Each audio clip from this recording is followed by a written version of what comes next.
Halo teman-teman semua, kami dari kelompok ketahanan air kelas BB akan menjelaskan beberapa hal tentang studi kasus kami, yaitu terowongan Anjung. Di antaranya adalah apa yang membuat proyek atau studi kasus kami dapat dikategorikan sebagai infrastruktur berkelanjutan. Lalu, kontribusinya ke SDGs, siapa saja stakeholder yang terkait, bagaimana kelanjutan proyek atau studi kasus ini ke depannya, lalu apa yang dapat dicontoh atau diperbaiki dari proyek ini sehingga dapat diaplikasikan pada kasus yang lain. Sebelum kita masuk lebih dalam ke materi yang akan kita bahas, kita harus tahu dulu nih apa sih ketahanan air itu. Lalu kita harus tahu juga beberapa hal yang mencakup dalam hal yang berkaitan dengan ketahanan air tersebut. Nah, yang pertama, apa sih ketahanan air itu? Jadi, ketahanan air adalah kemampuan suatu wilayah atau komunitas untuk memastikan ketersediaan air yang cukup, berkualitas yang baik, dan berkelanjutan untuk keperluan manusia dan ekosistem, terutama dalam menghadapi sebuah tekanan seperti perubahan iklim, pertumbuhan populasi, dan degradasi lingkungan. Di sini, kita pun akan membahas beberapa hal yang mencakup dalam ketahanan air tersebut.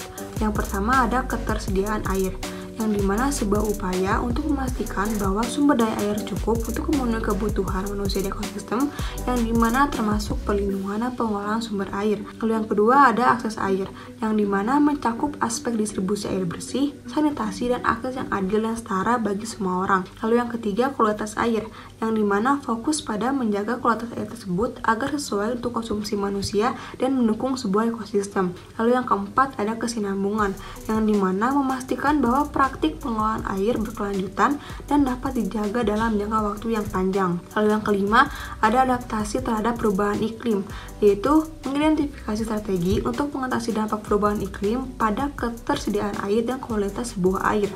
Salah satu contoh bencana tersebut adalah sebuah banjir yang sering terjadi di wilayah Sungai Citarum, Bandung Selatan, yaitu daerah Dayakolot, Bale Endah, dan Bojong Soang.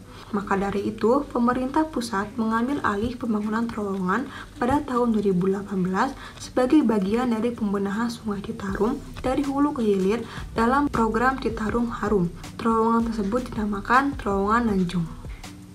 Nah teman-teman, sekarang kita masuk ke bagian apa sih itu terowongan Anjung. Nah, terowongan Anjung ini adalah proyek infrastruktur di daerah Kabupaten Bandung, Jawa Barat yang berperan untuk mengendalikan banjir dan juga memanajemen air di daerah tersebut. Terowongan Anjung memiliki panjang 230 meter dan juga berdiameter 8 meter. Terowongan mampu meningkatkan kapasitas Sungai Citarum dari 570 meter kubik per detik menjadi 669 meter kubik per detik. Dengan begitu, genangan banjir di cekungan Bandung akan lebih cepat surut dan berkurang, bisa mengurangi dan mempercepat luas genangan serta menurunkan elevasi muka air pada saat banjir hingga 2-4 kali lipat. Nah, kalau kita lihat secara seksama, terowongan Anjung ini merupakan pengendalian banjir di daerah Sungai Citarum pada bagian hulu ya teman-teman.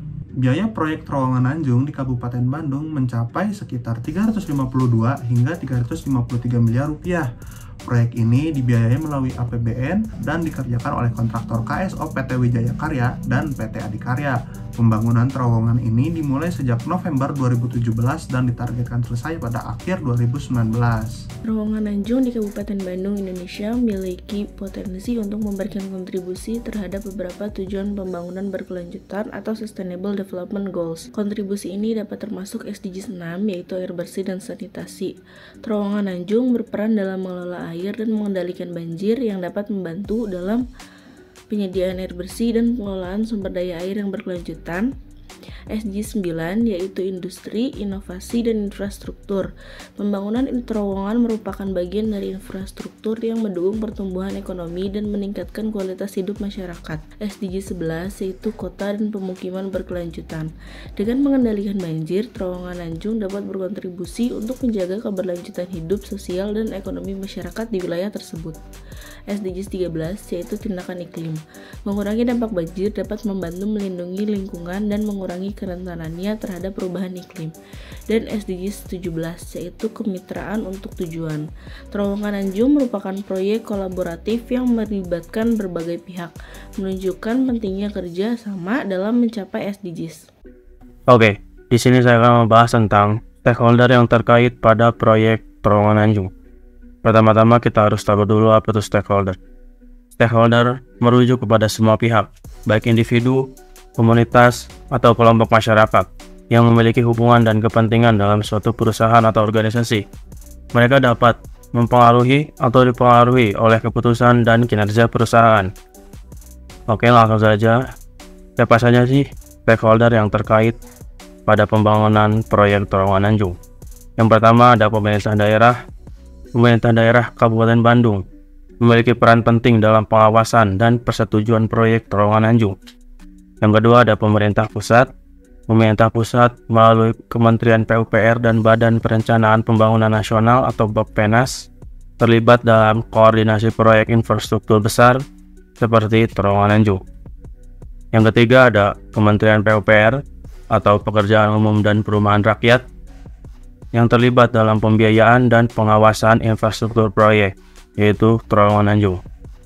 Selanjutnya ada Badan Besar Wilayah Sungai Citarum atau BBWS Citarum, terlibat dalam pengelolaan sungai dan drainase di wilayah tersebut. Yang kelima ada kontraktor atau konstruksi, jelas yang bertanggung jawab atas pembangunan fisik Terowongan Anjung. Yang keenam ada masyarakat lokal. Masyarakat yang tinggal di sekitar proyek Terowongan Anjung memiliki kepentingan terkait dampak lingkungan dan sosial dari pembangunan proyek tersebut.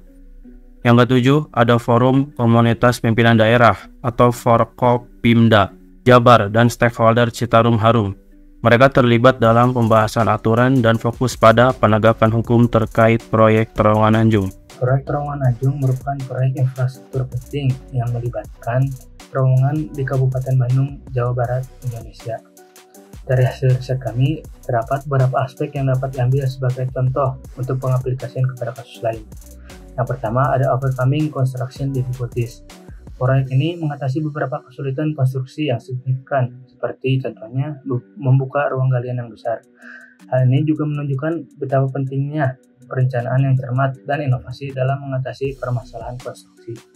Yang kedua ada Mixed Slurry and Compressed Air Support System. Keberhasilan penggunaan skema campuran lumpur dan dukungan udara yang terkompresi dalam proyek ini dapat menjadi contoh yang berharga untuk konstruksi terowongan menggunakan metode yang sama dan di tanah yang sama. Yang ketiga ada Erosion Control. Terowongan Anjung dibangun untuk memfasilitasi aliran air Sungai Citarum dan mengatasi banjir. Ini juga menunjukkan betapa pentingnya infrastruktur yang dirancang dengan mempertimbangkan dampak kepada lingkungan dan secara keberlanjutan. Yang keempat ada Jackbox Tunneling. Studi tentang penggunaan Jackbox Tunneling dapat memberikan wawasan tentang desain dan pelaksanaan terowongan bawah tanah yang sangat dangkal. Dan yang kelima ada risiko dalam tunnel slurry shield. Pembelajaran dari konstruksi terowongan slurry shield dengan diameter besar dapat memberikan pemahaman yang lebih baik tentang resiko dan strategi mitigasi dalam proyek serupa. Nah, untuk bagaimana kelanjutan proyek ini atau Terowongan Anjung ini ke depannya belum kita ketahui ya teman-teman, dikarenakan juga sebenarnya proyek ini sudah lama diselesaikan dan belum ada info lebih lanjut juga terowongan ini akan diapakan ke depannya. Sepenglihatan kami, seperti terowongan ini ke depannya cukup dijaga saja dengan baik dan elok agar umur dari Terowongan Anjung ini juga bisa lebih tahan lama. Segitu saja dari kelompok kami. Mohon maaf bila ada kesalahan. Terima kasih sudah menonton. Wassalamualaikum warahmatullahi wabarakatuh.